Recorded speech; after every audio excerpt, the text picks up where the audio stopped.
Homer Liwag is the hermit in the magic world, our very own Emily Dickinson, and a recent Magic Magazine article painted him as almost a mythical creature, that is, if his mythic cave is an apartment in Las Vegas filled with cameras and Star Wars memorabilia.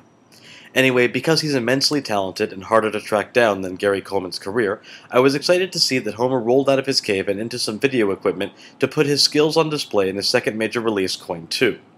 I promised on a forum or two that if this came out soon I'd review it, and although I hate to keep my promises, here it is. Unfortunately, like The Matrix 2, Free Willy 2, or Terminator 1, Cointwo didn't live up to its potential. It's good, it just could have been better. There are two earlier performances of Cointwo floating around YouTube, but like some kind of bizarro world where Darwinian evolution is dead, I actually liked both earlier performances better than what's on this actual DVD. So, I hear you asking, it's been 60 seconds into this review, and what the hell is on this DVD? Well, quiet down, I'm getting to it.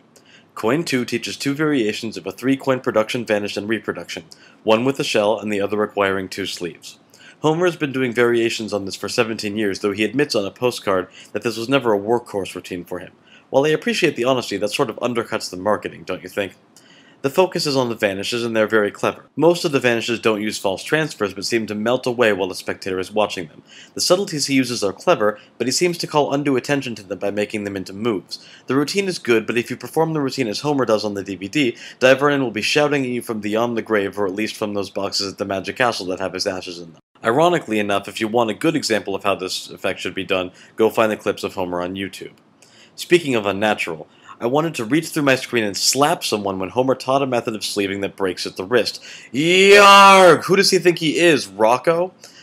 I've seen Homer sleeve before, and he's so much better than this. In fact, the other sleeving method he teaches is one of my favorites. For those of you keeping score, that's 1 thumb up and 1 thumb down, but it would have been so easy to make Ebert happy too. And if you curiously start thinking to yourself that Homer is mute, or worse, some kind of rare breed of Filipino mime, it's probably because he doesn't actually talk at all on either Coin 1 or Coin 2. The teaching on this DVD is still quite excellent, on-screen text and clear visual elements focus you in the right direction, but you don't get any of the subtlety and nuance that Homer has certainly learned after doing this effect for 17 years. From a design point of view, this is interesting. From a practical point of view, it's frustrating. The biggest problem is that it has started to encourage other magicians like David Stone and Jay Sankey to do the same. Stop it. Homer can get away with this because his design skills make up for it. The other guys? Survey says, Magic DVDs are already starting to capture stuttering, incoherent magicians who don't think through how to explain an effect any more than Bobby I saw David Blaine and now I think I can do street magic thinks through his pattern. It'll be like learning unrehearsed magic from cavemen. On the upside, Homer struck new land in instructional techniques and claimed it for Magic Land with a flag borrowed from Eddie Izzard. After an explanation of the full routine, there's a real-time run-through of the whole thing from the performer's perspective. I feel like I just walked into a bright pink wall marked "Duh." Why hasn't anyone done this before? It's actually incredibly helpful. He also includes a status bar, like this, so as you fast-forward or rewind, you know which move he's teaching. Sure, it's a holdover from the era of dinosaurs and VCRs, but hey, at least it's a useful one. The most impressive part of the project is the design. Homer works for Copperfield designing illusions. His girlfriend is a professional designer, and well, he even went to school for it. Let's just say he does a good job. Monk and Rain Man would be impressed with the level of attention to detail here. Down to which shirt to wear in front of which backdrop, the themes for the user interface, how to move the camera during the credits, I wouldn't be surprised if his underwear was handpicked for each performance.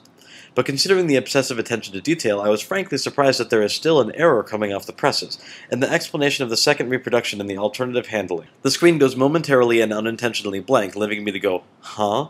And wander around in an existential darkness. I mean, like I said, coming from this kind of a perfectionist, I was just surprised. So here's the recap. If I was particularly disappointed with Cointwo, it might be because I set my bar of expectations too high. If I was particularly impressed, it might be because it's packaged and presented so impressively. All in all, the effect is good, and it certainly is, as advertised, a work in progress with some neat ideas. It's not quite all I expected from Homer Liwag, but it's still well above average for magic instruction.